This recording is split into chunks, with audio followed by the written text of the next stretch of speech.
Welcome, everybody, to Generation Damn, the only podcast where everyone has either been to college or has sent their kids to college. Wait.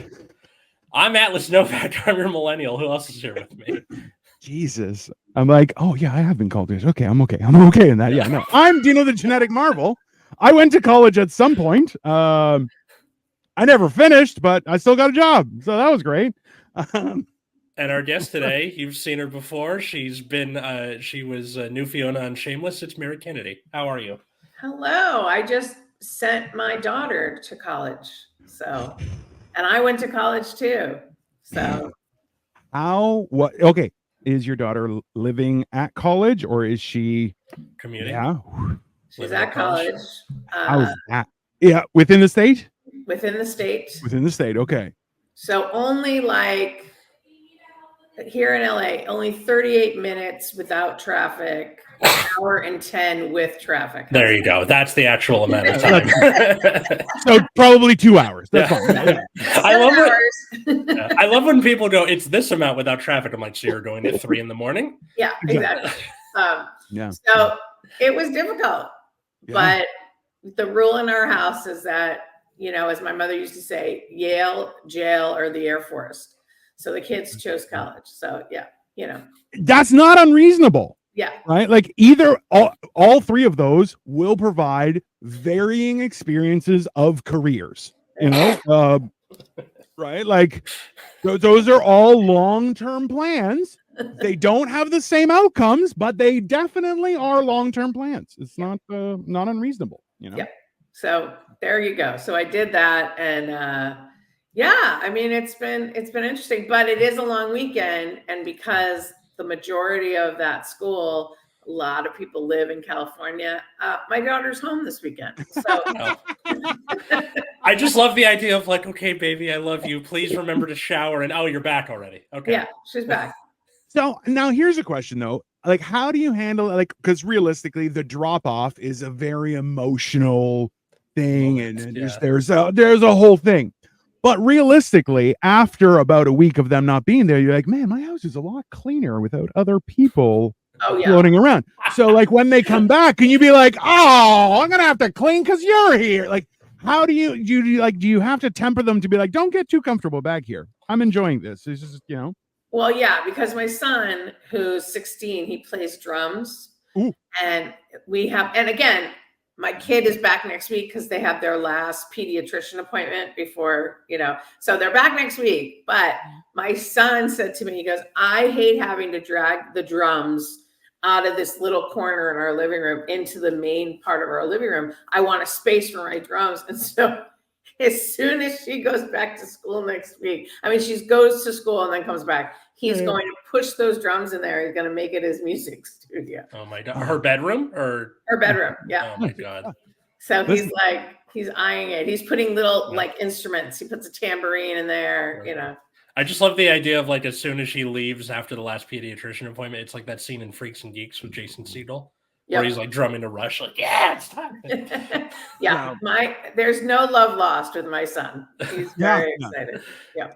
I think that's an important thing is that like siblings will be at each other's throat until they become people, which is much later in life. Yeah. And then maybe they'll become friends. You're like, that's all you can hope for, right? Like also when you raise kids, you're like, I'm just hoping that I actually like to spend time with them at some point. When they're like in puberty, you're like, yeah, they're the worst. Why? Because they're hormonal bags of insanity. That's not, Yeah.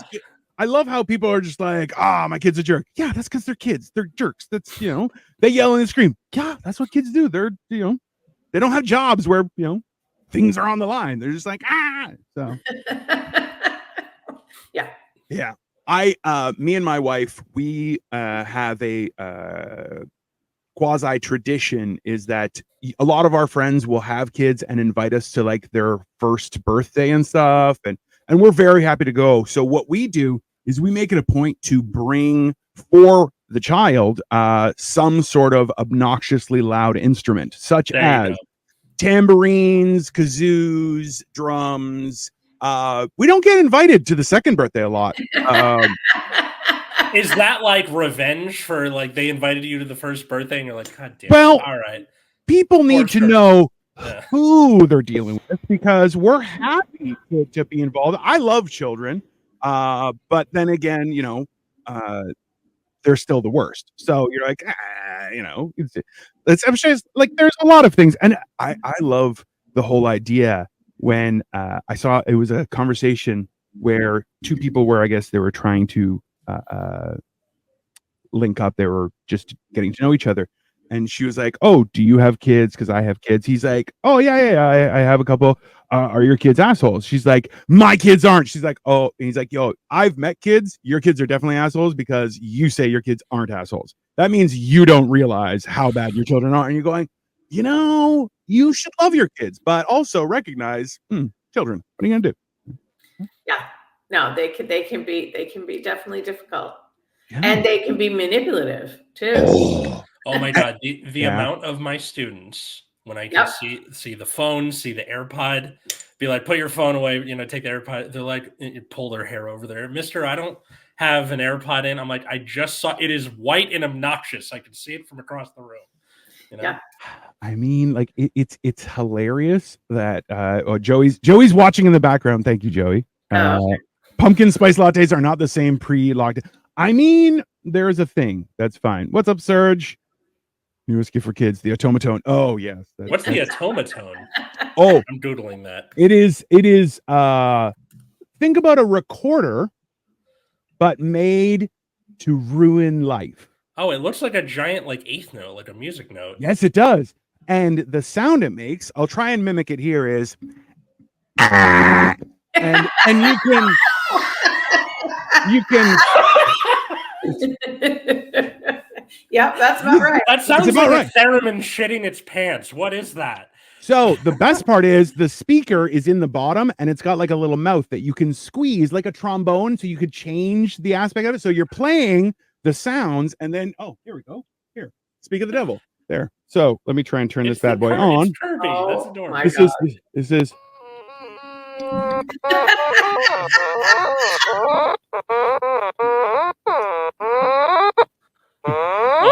right. This is if you invite me, this is what your kids are going to be getting. It is collectible. It is collectible.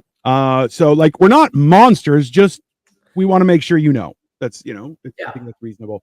Because whoever made that, they're like, I am going to create. It's like the meme with Sue Sylvester. I'm going to create an environment so toxic, so unlivable. And it's a little off pitch. That's what's a little even more frightening. But also, I'm horrible at it because I have giant sausage fingers. So it's like, my wife will see. This is the hilarious thing: is Victoria is talented when it comes to music to the point where you're like, oh, you're some sort of like wizard, and she's like, meh, and I'm like, you could pick up any instrument and just go, oh, okay, and just play it. And I'm like, and you choose not to do that. She's like, meh. And I'm like, not really my thing. Cool. That's. I mean, Victoria says it's an awesome instrument. That's because she can play everything. They have a Hatsune Miku automaton. Listen, it's. I've even been like, hey Victoria, can you play? Here, watch this. Hey Victoria, can you come here and play the Super Mario? Just give it a couple minutes. Just do it, and you're just like, how is that possible? I don't understand. But so here's the question: is have you guys had a pumpkin spice latte yet? Because they just arrived at Starbucks. Okay, hold on. Let's see it. Play it over here. It's coming. She's like, oh, I gotta practice. 3 seconds of practice. Are we gonna see Victoria on camera? That'd be. Well, I'm gonna just turn the thing. Turn the mic. Okay. Yeah, I'll turn the mic to her. But yeah, so it's plastered all over my local Starbucks that I go drive through. Like, I have mental health issues. Let's start there. So every time I go to Starbucks, they'll be like, "What can I get you today?" I'm like, "How are you today?" And then they're like, it's pumpkin spice season when the Starbucks app has the orange ring around it. Yeah. I mean, I get it. It's great. But like, they always remember me because I'm like, I'm having a fantastic day. How are you? And they're like, I'm good. And I'm like, liar. I don't think they're remembering you because you're nice to them. I think they remember you because you could hold and crush them in the palm of your hand. That's the memorable part. So, okay. So the funny thing about that is I never realize how that works because I'm like, I've always been a big guy, but now I'm like, I'm not that big. And people are like, yes, you are. And I'm like, big. I don't think so. Cause like, so the first time I met Mary face to face and you was at your wedding. Yeah. And I loved when I was talking to Atlas about this, Mary, I'm excited to see you in Liberty. He goes, I'm like, I want to see your reaction to when you see how big I am. And he's like, well, we're almost the same height. And I'm like, kind of. I'm just like a foot and a half wider in every dimension. And then the funny thing is he saw me walking down the aisle, like as they were leaving, and he was like, oh. And then I saw him standing up. I was like, hey man. And he was like, hey, you are a lot bigger in person. I'm like, yeah, it's not just a giant head, it's just a giant everything. I don't know. It's like a power lifter. So that's what I'm like right now while I'm losing the weight. I'm like, I definitely feel that some people look at me and they go, maybe he was a power lifter when he was younger. That's possible, Yeah, which is a definite upgrade from look how fat that guy is. Maybe he used to be a whale, which I'm like, I mean, possible. So I understand. Yeah. I have had a pumpkin spice latte because I am married to a white woman. So it is like, she's also one of these people who can't finish a drink. So she's like, here, you take it. And Mary, I need your opinion on this. Is that just a woman thing where they just don't finish their drinks and leave like this much randomly like everywhere? A third of it left? Or No, my husband does it all the time and I have to pick it up. This is your future, Atlas, married life. I have to pick it up and then throw it away. And then my husband gets mad. I wanted that. Well, it's been sitting here for 2 days. No. She does something different. Or like, I'm usually good about like cleaning up the dishes and stuff. And then I'm like, do you want this? And then she goes, no, you can have it. And it's not 2 days later. It's like 3 hours later. So it's still kind of good-ish. But yeah, they're good. The one I keep getting is like let's see, diabetes. What's the qualifier that I usually get? The pumpkin spice chai latte with the like cream on the top. Yeah. Let's also remind everyone, chai means tea. So when you say chai tea, it's TT. Yeah. Not. Yeah. So in Greek, it's sai. In India, it's chai. Like these are tea. It's all tea. Okay. I had something similar to that this week when somebody said something or someone is the GOAT right now. And I'm like, the greatest of all time right now? What? Like, yeah. That would be GRN or GERN. Yeah. The greatest of right now. I definitely want to start incorporating that. You're the grin, man. And he's like, what? Am I the greatest of right now? Now, yeah. Or like, not time, but this second, good for you. Things can change. Things can change. There's that, and then like this is in writing. They don't capitalize I like me. They do a lowercase I, and I am ready to chuck someone out a window. Oh yeah, because you teach. I keep having to remind them over and over. Capitalize the letter I when it's by itself. That, and then when they're trying to do who's possessive, they do apostrophe S. So it's like, whose ball is this? It's who is ball is this. Okay, so I have horrible grammar, just in general. Okay, just in general, it's horrible grammar. It's worse in Greek, but I'm like, even I have taken the time to figure out there, where. Yeah. Why you put an apostrophe instead of just adding an S. And now it's almost all been abandoned. And I'm like, listen, I put time into this. I'm not okay with us abandoning language at this point, right? Because it's just, I can only imagine, like on TikTok, when you comment, it doesn't capitalize the first letter. No, it doesn't. And I'm like, how fucking dare you? Like I'm enraged by this, and I will like actively try and change it, but also I'm an idiot. So that's probably why. That's probably why they do the lowercase I. Is because because they don't. Well, it doesn't click in for them. There's like, but like, I don't know. Yeah, but here's the thing. Over COVID, I taught full time because the film industry was over for a while. Yeah. And I taught English to English learners. Okay. And I can tell you, I speak Spanish and I also speak English. Teaching the English language to anyone who's not their native language, it is the hardest language to see. And they look at you, and I was teaching first and second graders. They look at you like we're nuts. Yeah. Yes. In Spanish language, it's you understand, nosotros, there's we, there's them, all that, right? There's you, not us. So they look at you like you're nuts. That's what happens when English is like 5 languages in a trench coat. It's now granted, when I took French in college and all the gender stuff started coming in, and like vagina is male. I swear to God, that's real.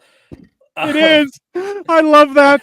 You're just like, all right. They're just like, it's masculine or feminine. I'm like, okay, you know what? I think I deserve this as somebody who speaks English. They're like, come up. And Victoria asked, do they teach grammar and calligraphy in school now? They do teach grammar. Not calligraphy, I don't think. No. Like an elective, maybe? Maybe. Yeah. They do teach grammar, but calligraphy, it is actually cursive. They teach cursive. Yeah. Do they teach cursive now? Because I remember for a while, I know up here that they were like, they stopped. And even the driving test to get your permit, they've removed parallel parking and the 3-point turn, which I'm like, abandon all hope. Just abandon all hope. Yeah, they're just, and you're like, I'm like, that's not like, the key is if I want to have like a secret message and not young people not to see, I'll just write it in, cursive. Haha. Like it's like hieroglyphics for them. It's fine. I had to teach Katie how to do a 3-point turn at one point. Not really? 3-point turn, parallel park. Oh, parallel park. Yeah. Look, hilariously, there are videos online for anyone that's having problems with parallel parking. There are videos that explain the angles of your car and what you see in your mirrors at specific times will tell you exactly how to maneuver it. And this is, and you're like, until you don't really realize. But like I explained this to my wife, I'm like, so the dead pedal on when you're driving, your left foot, there's a space that is just where you can kind of rest your foot. And it's like a pedal, but it's not, right? Nothing happens there. Now, back in the day, that would be like high beams and stuff would be around there. But regardless, I'm like, so where your foot is there, about a foot forward, that's your left tire. That's your tire. And she's kind of like, what? I'm like, yeah, that's it. It's right there. That's how you can gauge.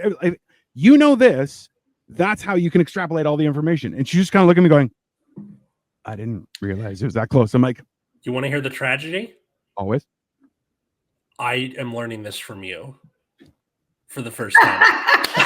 I know how to parallel park, but it was the way it was taught to me in driver's ed was it's like you go through the steps of like, okay, make sure you're next to the car in the front.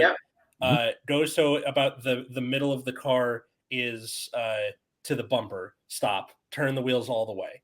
Then let it go so it starts doing that. Stop. Turn the wheels all the way the other way. And then it slides in and then you're good.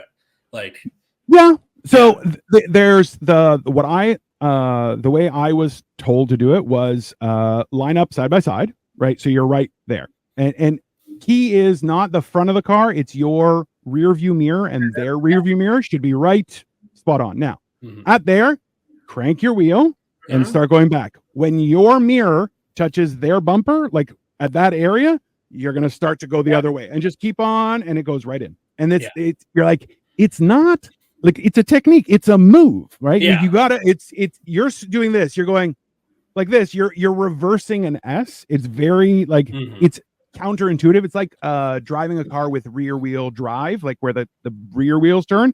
It messes you up immediately because you're going instead of coming. It's very but you're like, that you just have to take the time and figure it. Like, I've never driven in the UK, but like the next time we go, I'm like, I'm kind of tempted to rent a car and go driving, and I'm like, kind of want to give it a try because I've driven in Paris, I've driven in Greece. I'm like, which are essentially a 2-lane road on the mountain is the size of one car, and you're like, best of luck. So well, so you're going to be on the left side of the street, parallel parking, which to me makes me a little. But listen, my mother, we come from Marblehead, Massachusetts, which is 20 minutes north of Boston, and it was built in 1629. So everything's small, narrow streets or whatever. My mother was the best parallel parker you'd ever meet, and she would do it in one. She's amazing. So there are times when I can do it in one, and nice. So yeah. Listen, I will carry on my parents' legacy of being. Hey, the best I've ever seen is I've seen people have problems parallel parking, and you just watch, and at the same time, like you can see people start getting agitated and stuff. And a couple times I'm like, "Hey, you need some help?" And they're like, "No." Okay. I think the most annoying thing is that a lot of newer cars, when you're in reverse, they beep. Yeah, the truck does. Yeah. So when you're struggling to parallel parking, the beeping is just like drilling a hole in your brain over and over. That's the frustrating part to me. Listen, and Serge, you know what? That was one thing when my wife was looking at cars. She's like, "Oh, they have automatic park." I'm like, "No, under no circumstances. You need to learn how to park." Yeah. So you're operating a vehicle now. Like having reverse cameras and stuff, absolutely wonderful attachment. And you know what? Best invention ever. Auto park. No.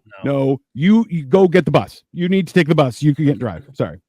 Well, I almost got in a huge fight. I was at Long Beach Laugh Factory, and I had a Ford, and it had a really aggressive beep when you'd back up, like really aggressive.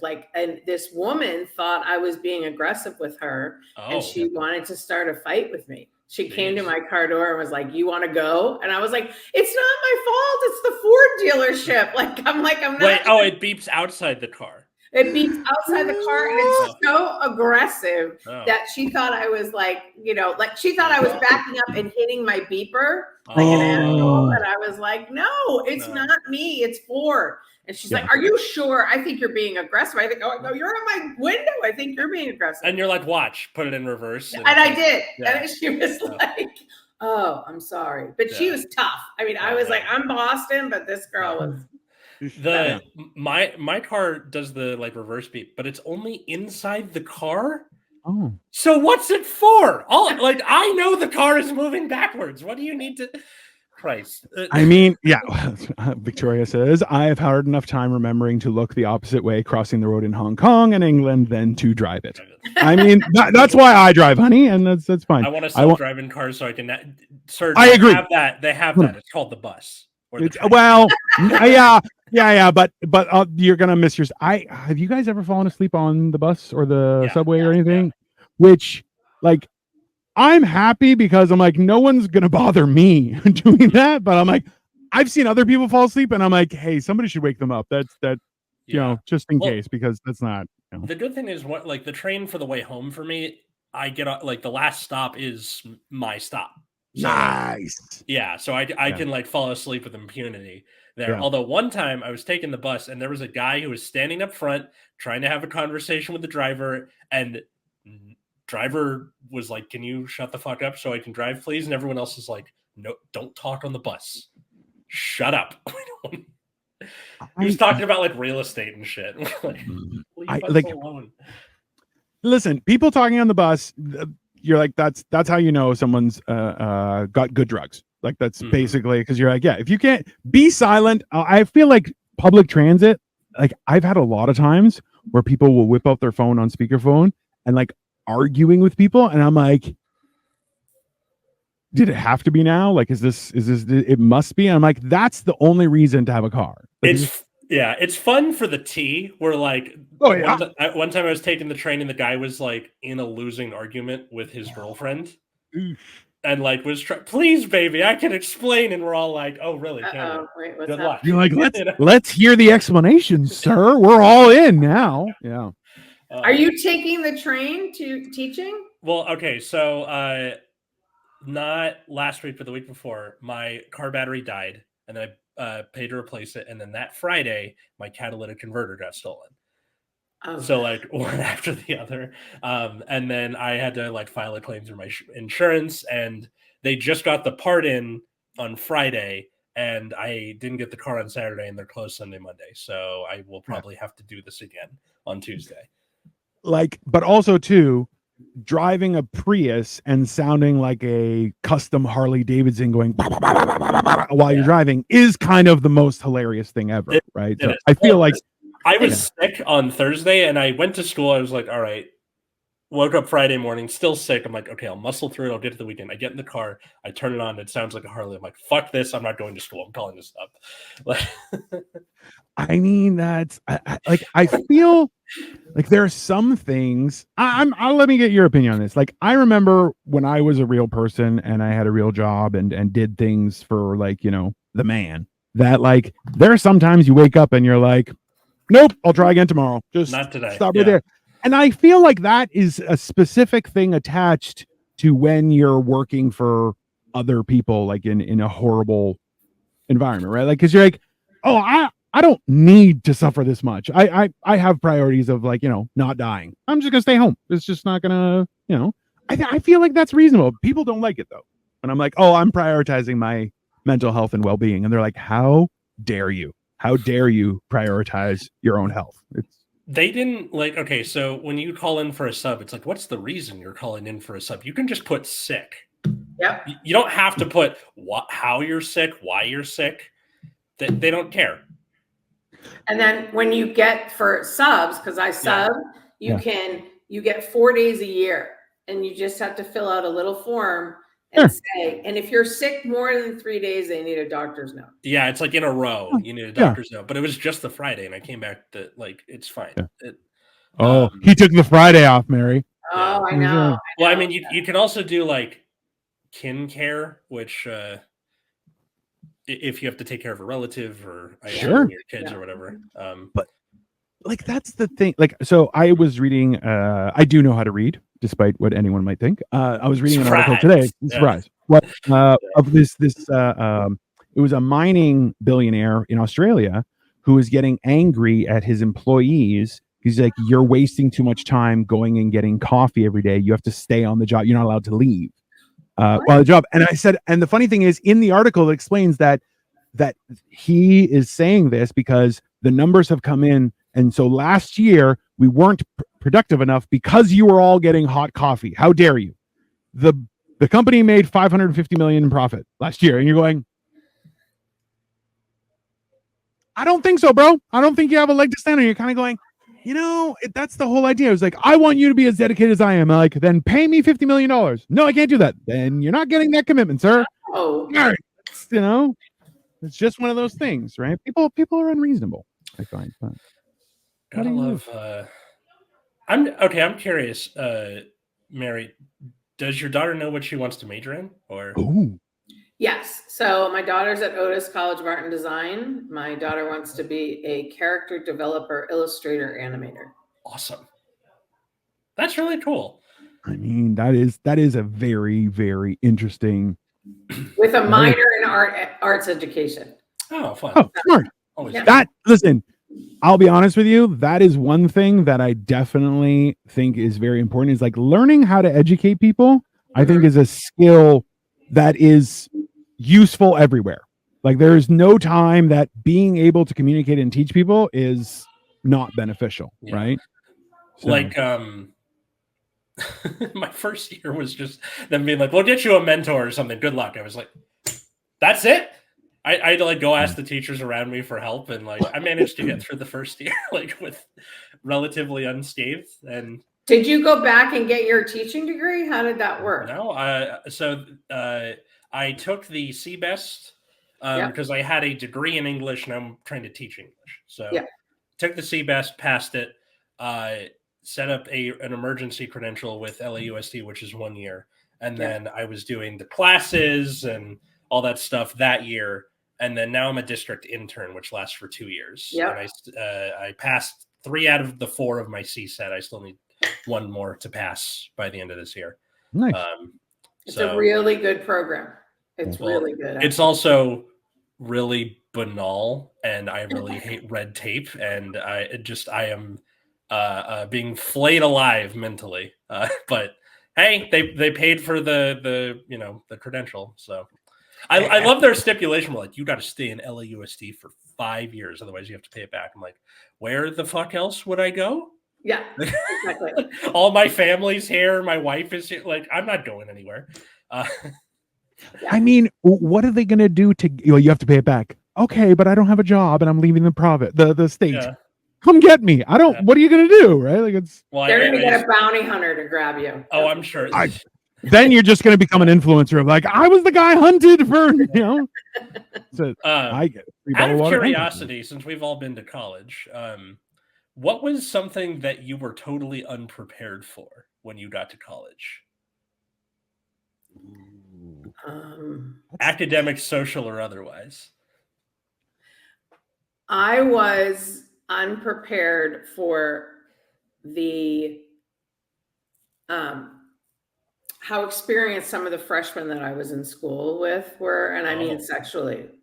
Like our first class in acting, the goal was for everyone to do a collage to explain their acting. So it was like, okay, so mine was very like rudimentary. It was like, I lived by the ocean. There was a theater in town. Like I kind of drew I'm a horrible artist. I drew some stick figures and there it was. And then 2 students next to me was this woman who did a collage from a magazine with just one telephone, like English telephone booth.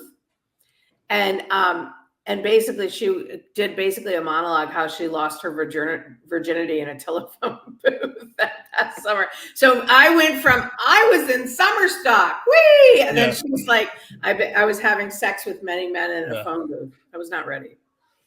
I popped me cherry in the telephone booth. That sounds like something like if they did a British version of a chorus line and they're like, here's all. It was horrifying. So all like the theater geeks like myself, who, might have been sexual and had their first time. Sure. We weren't going to put that on paper, but this girl did. And she led with her sexual.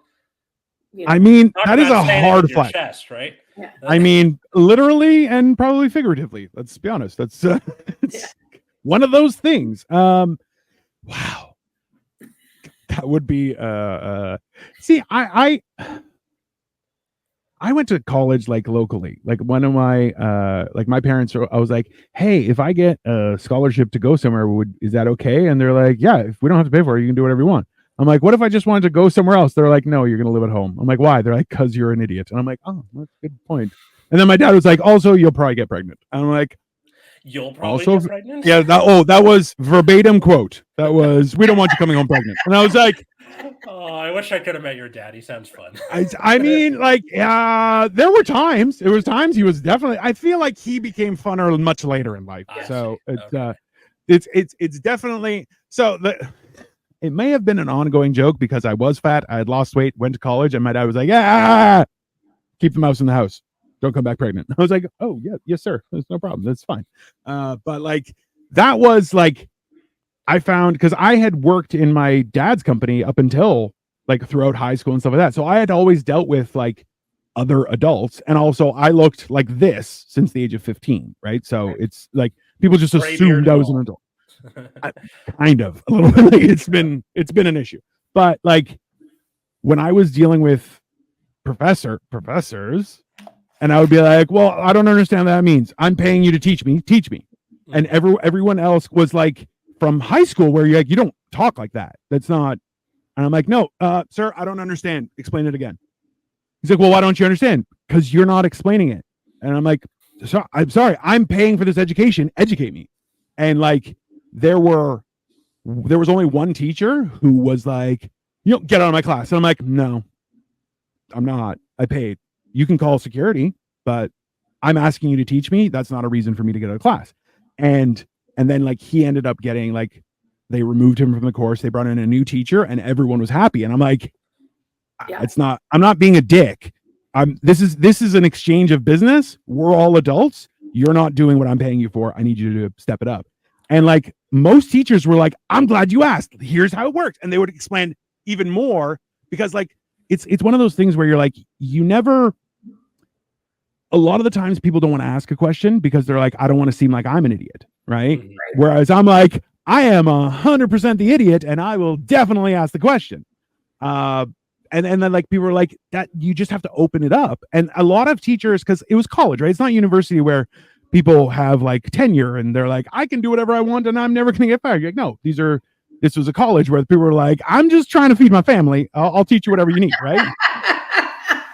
So like they were like, sure, yeah. Like, if you're happy with my class because you've gotten the most out of it, that's a decent exchange of information, right? So I'm like, I was happy to treat everybody like adults, but like nobody dared until like I was in my third year. Then people were more comfortable, like, hey, I need a conversation with my prof. Like, I need to talk about this because you're not helping me in the way I need help. And you're going, that's what you're paying for, right? And a lot of people like that was my.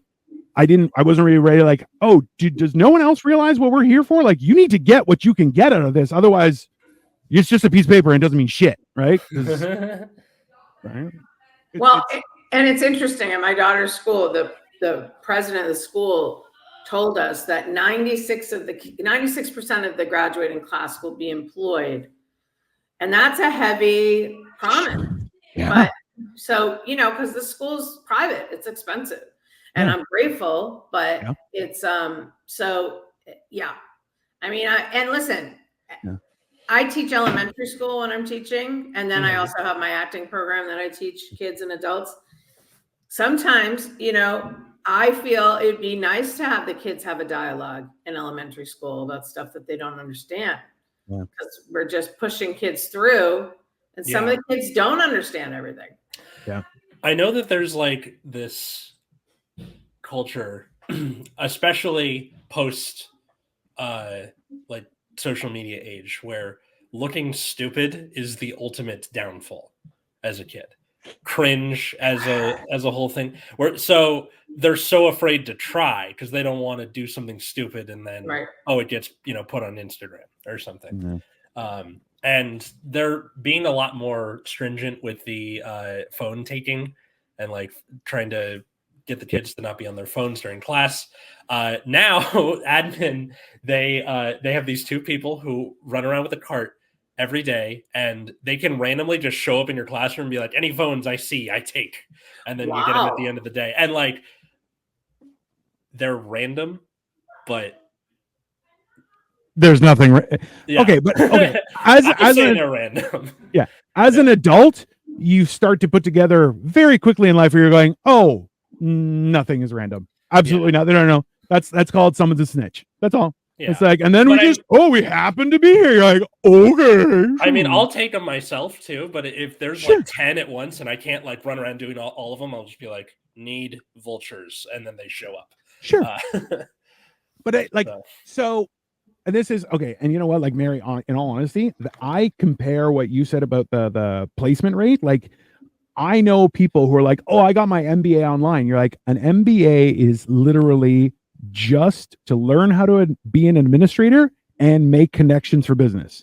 Doing it online, you get half of the value and zero of the benefit. And people are like, why? And I'm like, because you're a master of business administration. That's not a thing, bro. You need to make connections with an MBA. That's the whole, like, I'm like, yeah, you go to a prestigious school in the MBA program to meet guys whose dad runs 7 different companies so you can go in and be a director. That's the deal, right? It's not, actually, it's funny because Victoria and I were talking about this, how like the majority of her, the people that she still knows from that class, like only like 2 or 3 are actually fashion designers. And it's like, the rest are like, well, I work in accounting at a clothing place. And you're just like, you went to school for fashion design. What are you talking about? Right. It's very weird. But. Yeah. Well, and that's, listen, I went to Emerson College, and the majority of people who graduate Emerson are in the field. So nice. We're in some sort of acting, television, but it's true. I mean, listen, USC's MBA program is one of the most prestigious MBA programs, and they don't do online. Of course not. Yeah. Yeah.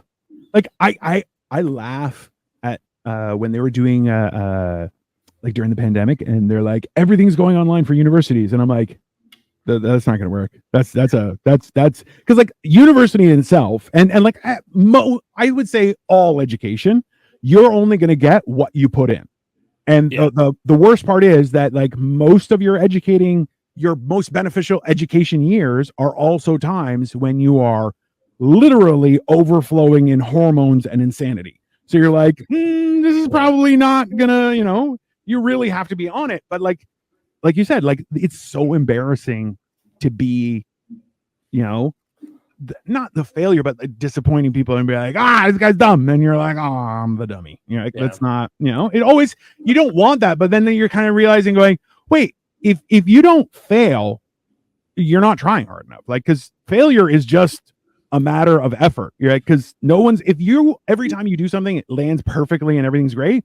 You're not challenging yourself. And also you live in a very small box that, anyone could poke a hole in it. It just doesn't make sense. Right. It's weird. The kids who are seniors now were in 8th grade when COVID started, right? And like they're kind of nuts this year, and they're like, "Oh, it's because they're seniors." I'm like, the seniors last year were fine. I think for the next few years it's going to be crazy because the kids who were going through puberty during COVID are like came out and are just a little off. They're behind though. Yeah. They're behind. Yeah. They're behind in that whole thing. I mean, my son, who he is 16, I was dating a guy pretty regularly when I was 16. My son is interested in girls, but doesn't have the social wherewithal to like make the first move. Yeah. 100%. Okay. Now, granted. Now, how dare you make a move? Just keep your hands to yourself in your pockets. Well, not just that. Like demographically, Gen Z is just like a less horny generation. Or at least people who express it. But also, if you ask someone out and it fails, it could get spread on social media. Like the stakes are so much higher for them. But I think it's more so. I don't think there's any decrease in horniness because we're all perverts on the inside. Yeah. But I think it's more so that it's the accountability of, hey man, the internet is forever. Yeah. And you can try, but someone's gonna get it. And that's now knowing the ramifications of all that. I remember being a teenager when the internet was just starting and you got a nice little disc in the mail from AOL and you just jump on there. I'm like, bro, I was a teenager and just newly had access to the universe. There were some horrific conversations I had online, and I'm like, they're not real people. And you're like, hey man, they're real people, and that's not okay. Mm-hmm. That's just, you can't be mean to everyone just for shits and giggles. You're like, that just makes you a garbage person or a teenager, one of the two. There's also just people learn how stuff works through pop culture, like it or not, which I think I was steered wrong by that for a lot of time. But movies and stuff, you're not really getting as much, naked scenes, stuff like that in movies. So people are just kind of assuming, oh, you just don't do that. There's no Rebecca De Mornay in Risky Business anymore. You know what I mean? It's one of those things where I don't know. So there's been a few TikToks about this where they're like, a lot of romantic movies are just based on cheating, and you're like, that's and then realistically, if you've been cheated on, you're like, that's a horrible. No, I don't like that. I don't think that's romantic either. And you're kind of going, oh, well, this is not good. This is bad. This is it's definitely a weird thing to see from the embracement of living your best life, and then other people who are like, the internet's forever, I'll keep that to myself. And you're going, I get it. It's a weird world we're living in. It's tough. I don't know what. See, my thing is this: is if you dropped her off at school, she's just starting and everything. How is she finding it? Has she been overwhelmed yet? It's only been a week or a couple of weeks, right? So, and she came back the things that overwhelm, and this is, and they have a really good staff of teachers and administrators. I think the life stuff Like I taught my kid how to do laundry, right? But when there's always a kid like that though at every college where it's like, you know.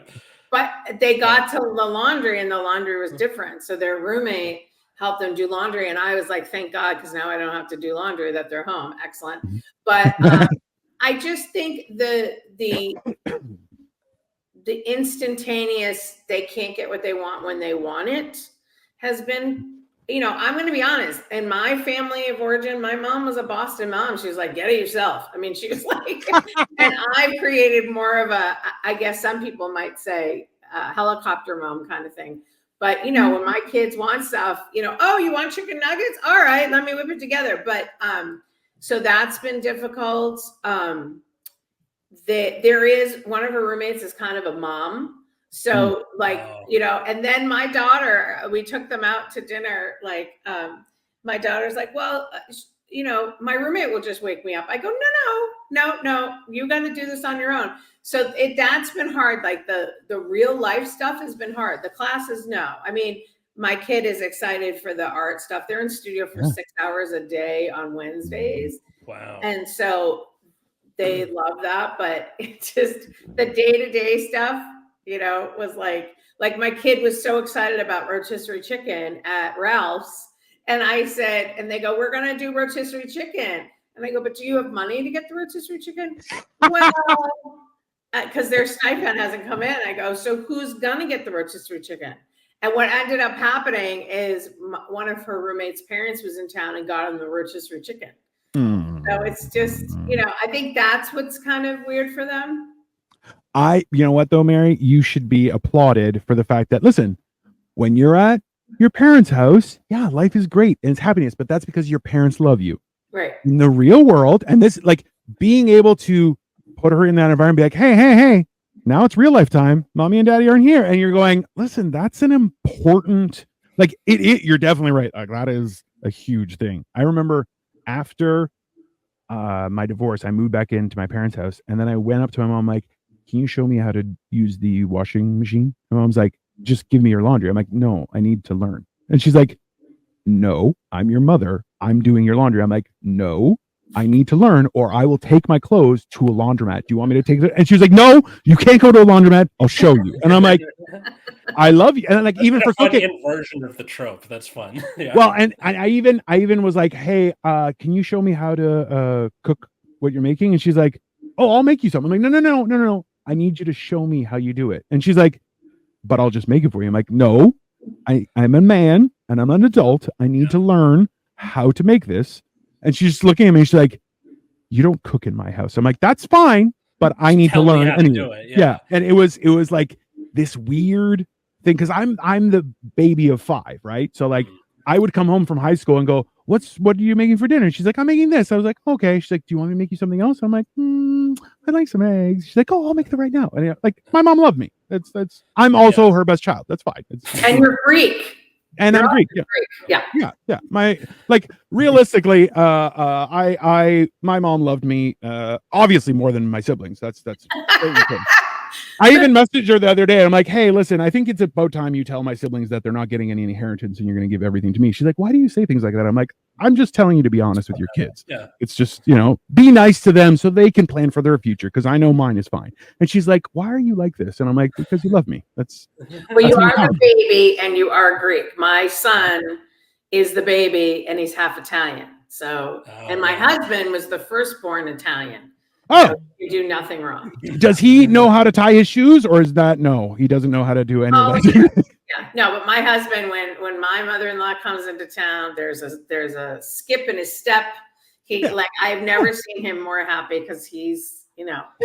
It's one of those that, hey, that's just, listen. It feels nice to be unconditionally loved. It's one of those things where you're like, it's nice, right? But you know. Yeah. It's just not realistic all the time. So the answer your question, Atlas, that's been the big sort of growing. For me, it was like, and I still struggle with this, is just dealing with like bureaucratic systems. Like, oh, I got to meet with my counselor, or I switch my classes or whatever. It gives me so much anxiety. And even still now. Although one funny thing was I took a gap year between high school and college. So I went in at 19 when everyone else is 18. And I get there and my roommate goes, hey, so I need you to buy me condoms. Here's money. And I was like, what? Go buy them yourself. And he's like, well, it's weird. I'm like, it's not weird. They're condoms. And he's like, just here. You can keep the change. I'm like, all right. So I bought him condoms and then I come back and he goes, thanks. So what's going to happen is I'm going to have girls over a lot. Is that okay? I'm like, yeah, that's fine. He met somebody the first day. They were together the entire year. There you go. But it was just one of those things of like, it's fine. Just the guy isn't going to be like, oh, buying condoms are no, they're not getting paid enough to care. Well, yeah, no. I mean, and the difference for us, we're not necessarily doing that, but like, you know, when girls ask you to buy tampons, I go yourself. Yeah. Come on. Like, I'm not. Yeah. It's just. Or hell, even like when like I've been at the grocery store and Katie's like, babe, can you get me tampons? I'm like, yeah, what do you need? And she goes, you're such a good husband. And she's like, isn't it weird for me? I'm like, no, it's like soap or paper towels or toilet paper. We need these. What do you need? And then that's it. Yeah, you want to get those tampons. You don't want yeah. No, it's just so that's what we're really trying to teach. And then my son goes to college in 2 years. And so, but my son is much more like knows how to do laundry, knows how to do the dishes, knows how to cook. Nice. I also feel like one of the big things that I only recently learned was like it's easier to do 15 minutes of cleaning a day than it is to do 3 hours 1 day a week. And you're kind of going, ooh, that's a good point. And you're like, I think I might have to burn my house down and start over. 50-50. Yeah. I like a nice burnt wall, but anytime I go visit my mom, she's like, I failed as a mother. I'm like, okay, both of your kids are out of the house, both of your kids are married, and neither of your kids are homeless. Good job. Like, what do you want out of me at this point? Yeah. Our only responsibility, my mother told me this, is to get them to 18. And then all bets are off. Yeah. Yeah. Yeah, well, but is that not unreasonable? Like, that's totally fair. Like, hey, man, I took care of you when you were, you know, unable to take care of yourself, whether it be physically or just because you're a nut job as an adolescent. But now, all right, well, real world, off you go. Like, that's a good thing. Like, I was explaining to somebody else. I'm like, I've never worried about if I'm like, I need to go see my parents. Like if I had to like, can I stay the night? It would never be a question. I'd be like, yeah, that's of course they're my parents. I don't abuse their hospitality, but I know I have them in case of emergencies. But I still like, they're going to ask me like, yeah, you can, is everything okay? Be like, yeah, I'm just dealing with something. Okay. But are you dealing with it? Yes. Okay, then stay. What are you going to do? Right. It's a reasonable thing, but yeah, I feel like everyone's afraid to grow up now. Well, I think, you know, it's the pandemic. I would say, even though my kid is 17, mentally they're about 15. The kid that went to college. I mean, my kid will turn 18, you know, in the fall semester, but I think I've been noticing that. And that's okay. Like they don't, just put it this way, I don't really worry about, you know, my kid getting pregnant or my son getting someone pregnant. Whereas my grandmother and my mother were petrified that I would get pregnant. So it didn't happen. But prophylactic, what's that? Yeah. Well, but it's such a weird thing because coming up in a Catholic household, you know, abstinence, which is unrealistic, you know, and so you just sort of hope for the best. Yeah. Now, I think, well, part of it is you can almost blame the why kids are like so afraid to grow up on us, on the millennials, because for the entirety of the 2000s and the 2010s, we were like, adulting, I don't know what to do. So now the kids who are, you know, watching their older cousins, brothers, sisters, or just online the whole time seeing memes about like, I'm broke, I'm in my 20s. Now they're getting there and they're like, fuck, what do I do? Like, we didn't make it easy for them, I don't think. Yeah, but you got married recently, which I think is it gives me hope. Okay, I'm talking on like a macro level, not me individually. Like, yeah, no, I know, but millennials is a generation. But what I'm saying though, it's nice to see that you got married because are you in your 30s or your 20s? 30. I turned 30 back in February. So I'll be Okay. 31 this coming February. Yeah. Yeah. So it makes my heart feel good that there are people your age getting married and not sort of be a solo generation. Oh, Yeah. sure. Yeah. And that's also like it's I was talking about this yesterday with Kyle, was like, if you live by yourself, life will be hard. If you live with roommates, life will be hard. If you get married, life will be hard. If you have kids, life will be hard. If you have a prosperous career, life will be hard. If you're homeless, life will be hard. It's like there's hard everywhere. You just got to choose which one you want to bank on and go for it, because you're like, listen, there are challenges for every one of those circumstances. They're all different and they all have their shitty issues. But that doesn't mean that they're not worthwhile or beneficial or stuff. Like, even still, like, Mary, you're married for a long time. Atlas, you're newly married. I love my wife with all my heart. That doesn't mean that sometimes you don't look at her and going, why are you such an asshole? That's just... Actually, I can hear her yelling at my nephews right now. I should probably go rescue her soon. I mean, perfect timing. But it's like, yeah. And then you go, hey, that's fine. Like, we just work through it. Why? That's love. But that doesn't mean that you're like, oh, I don't care about the person. No, but sometimes you're human and you go, hey, stop being a jerk, right? Like, I can hear you, butt face. There you go. So, but that's like, I remember. He loves you, Victoria. It's fine. Yeah. I would go to shows like into the night. It'd be like 2-3 o'clock by the time I get home, because I was at open mics and stuff. And I would get home, like, I would slowly take my shoes off and like put my feet at the sides of the stairs so it wouldn't make any sound when I'm going down the stairs, and like creep in the bed. When I'm sleeping in the morning, my wife walks in and she's banging around. I'm like, why are you such a dickhead? And she's like, what? And I'm like, okay, no problem. When I come home tomorrow and everybody gets woken up and I go, what? You'll see. And she goes, oh, I didn't realize. Okay, well, now you do, right? And then we proceed accordingly. But she still tries to bang a pot as an alarm right in my face. Just bang. That's fine. It's reasonable. Sometimes when my kids are misbehaving and like the sound's getting too big, I'll get like a big heavy object like a book and then stand on one of the tables and drop it. Yep. Usually shuts them up pretty quick. How old are they? What grade? These are the seniors, the 17 and 18-year-olds. Oh, yeah. Yeah, the freshmen I could still like look imposing enough. Some of them are taller than me, and I'm 6 feet. So you know what you should get, Atlas, is one of those fart sounding machines, and then hide it under their seat. And if some of them starts to go, you just go and just go, hey, stop farting. Just blanket statement, and then they'll be like, yeah. I'm actually going to do that. That's smart. Yeah, that's reasonable. Mary, thank you so much for coming on Generation Dan. It was so funny. And to answer the question, I have not had a pumpkin spice latte because I can't have it till October. Boo! I mean, I understand. It's too. I'm still in my summer feelings. I can't. I hate summer. So the second it was available to me, I was like, get it in my veins. Let's go.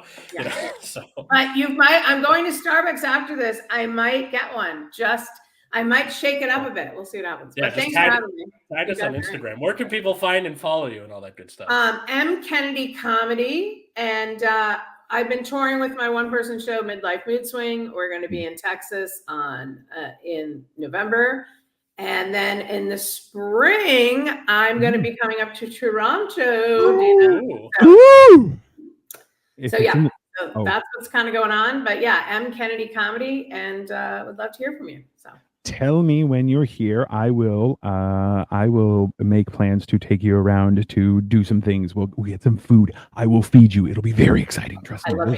There's so many things. I've been currently actively researching the best cannolis in Toronto. So for my wife, because that's called love. So don't worry. We'll have the results and you'll be able to try. It'll be perfect. Oh, I'm excited. Yeah. So here I am. You can follow us at Generation Dan in all the places. Follow our other podcast, Last Minute History, the episode coming out this week. At the time you're hearing this on the RSS feed, it's already up. But if you're on the stream, it's this Wednesday at 6:30 p.m. Pacific. And that is about Bonnie and Clyde, who I just learned were in their early 20s when they died. I thought they were like 40. So, yeah, Bonnie and Clyde. And then follow me at Atlas Novak, all the other places. How about you, sir? Absolutely. Dino the Genetic Marvel, everyone. Google me. If you can't do that, we're not going to be friends. Right. So, and in the meantime, enjoy the rest of your Sunday. This has been fantastic. Bye, everyone. Bye. Everybody.